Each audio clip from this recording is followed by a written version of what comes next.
I'm just going to say before I start that I'm probably going to cry. So everybody get your tissues out because you're going to cry on me. Oh, thank you. Thanks, Mark.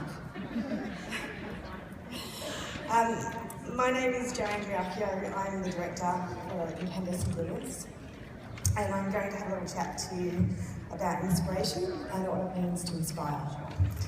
Inspire, the meaning of fill someone with the urge or ability to do or feel something, especially to do something creative. They say that inspiration can come from the most unlikeliest of sources.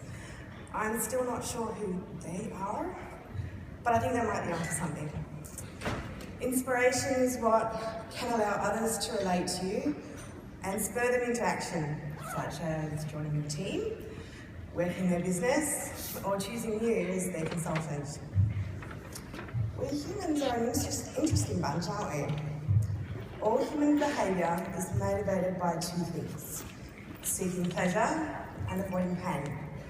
This is what we base our decisions on, not rational thought, not logic, but instinct.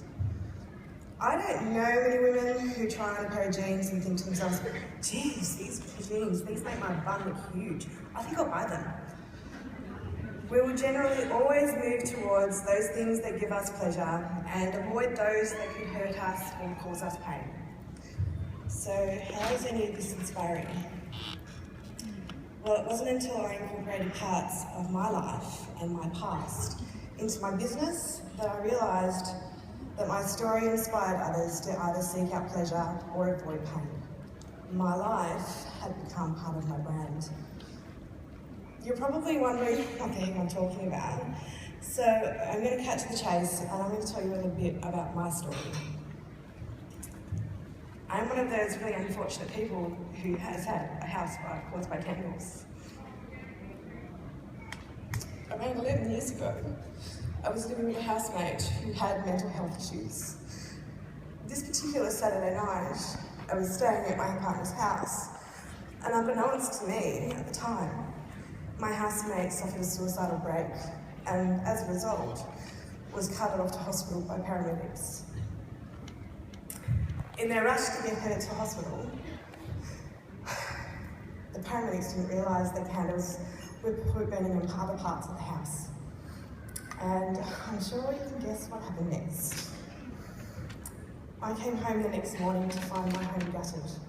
My home was virtually a blackened bird shell. And everywhere I looked, parts of my life were covered in wet, black soot, melted or destroyed.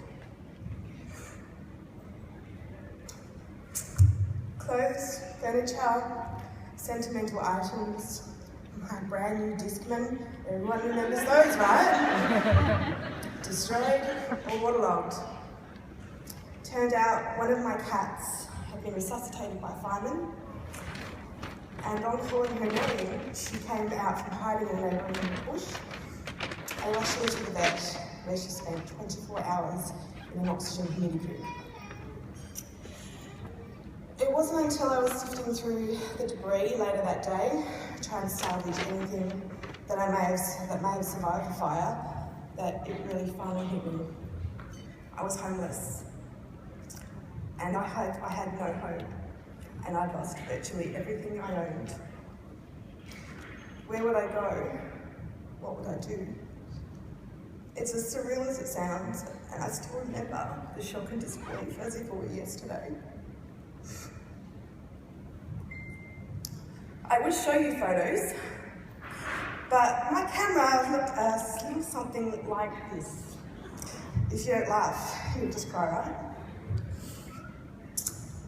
I don't know about anyone else here, but I'm paranoid about candles.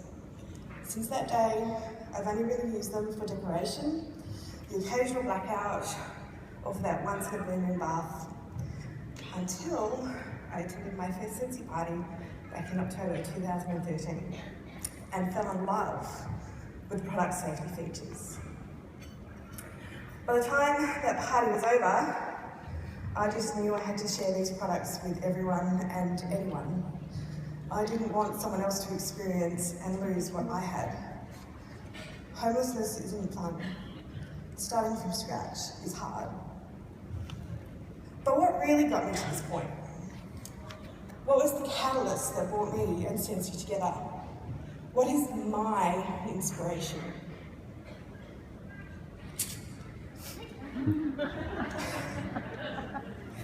This is my best friend and Quinn. Excuse me.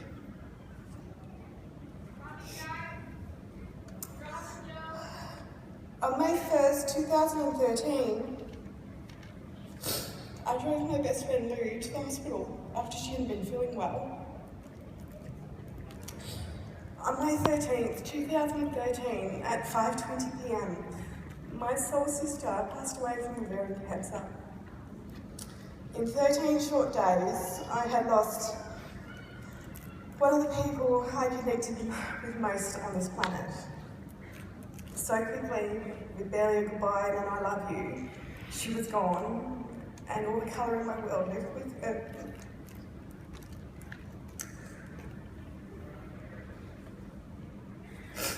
Lou was a dork, total nerd. It's true, if she were here, she'd tell you and she'd agree with me. She loved the goodies. Who remembers those? Who remembers the goodies? Yeah. She loved Doctor Who. All of the versions of Doctor Who. Bad 80s music. And anything remotely nerdy. She'd do anything for a laugh, and while she battled depression, she refused to stop living life her way and on her terms. Her love of travel was infectious. She wanted to see the world, and her biggest bucket list item was to visit all 5 Disney theme parks. She made it to 3 before she passed, and 1 posthumously. We met online, about 11 years ago now. However, our friendship truly flourished when she adopted Pippa, a dog I rescued from an animal hoarder during my animal activist days. Lou was the ultimate animal lover. Nothing she wouldn't do for an animal in need, and her dogs were her salvation. Dog needed rehoming, Lou would find a home. The cat disappeared, Lou would help you search. Lost a pet, Lou would cry with you. We spoke every day. She was my sounding board, my calm in the storm, the sister I'd always wanted. On a side note, I want to ask all the ladies here, please familiarise yourself with the symptoms of ovarian cancer and insist on getting checked if you experience any symptom for more than 2 weeks. Ovarian cancer isn't called a silent killer for nothing. After Lou died, I got lost in my grief, becoming reclusive, shrinking away from family, from friends, and from life. For those of you here who have lost someone very close, you will understand when I say that you look at life differently afterwards.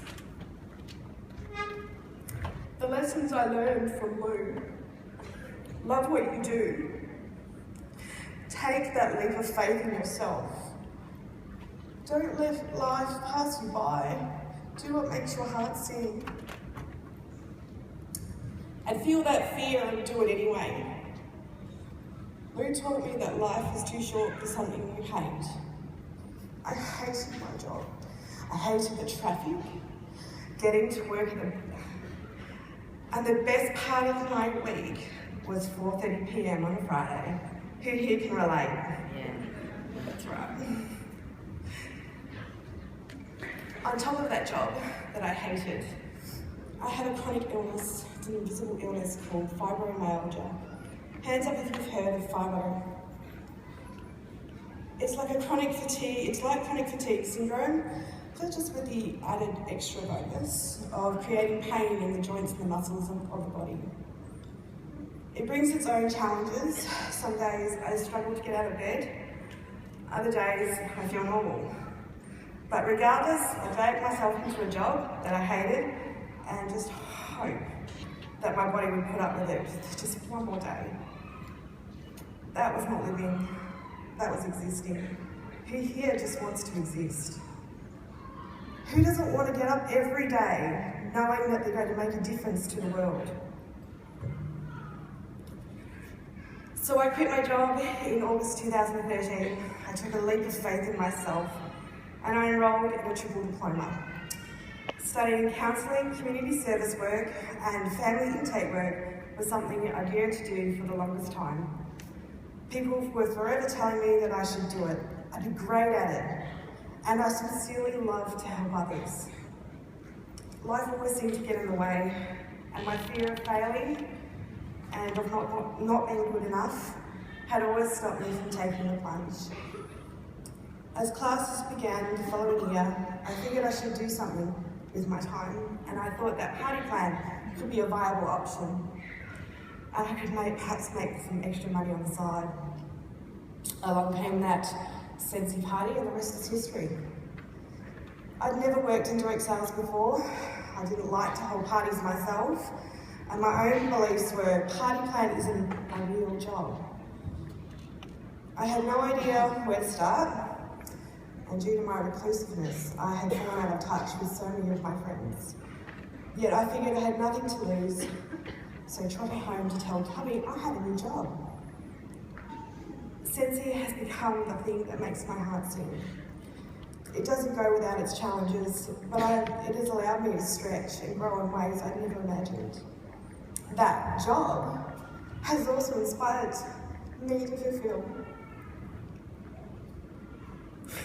an important promise to someone incredibly special. My Lou had a lust for travel. With many things thanks to Sensi and maybe Lou's mum, I've had the opportunity to take Lou to parts of the world she had yet to see. Bali now has a part of my heart, and I hope to take Lou to that last Disney park she didn't reach, Tokyo Disney. Lou continues to inspire me in my business daily. On the rough days, she reminds me of why I keep going. On the good days, she reminds me that I'm grateful to be alive, that life is full of meaning and love. Who would have thought that traumatic life events could inspire others? Both events have inspired people to either buy Sensi from myself or consider joining my team. Either to avoid the pain of loss or to gain the pleasure of more income, more time with their children, more flexibility. All I did was share parts of my authentic self. Everyone in this room has a unique story. It's important to share that story with the world. You may think that your story is boring, it's not exciting, or assume that no one is listening. Everyone has the ability to inspire another because we can all see ourselves in each other. Someone may not be able to identify with a doctor, a journalist, a hairdresser, or a stay-at-home mum, yet many of those people are Sensi consultants. Your story is part of you. It's part of your journey and it's a part of your brand. Share it and inspire the others to begin their own Sensi story.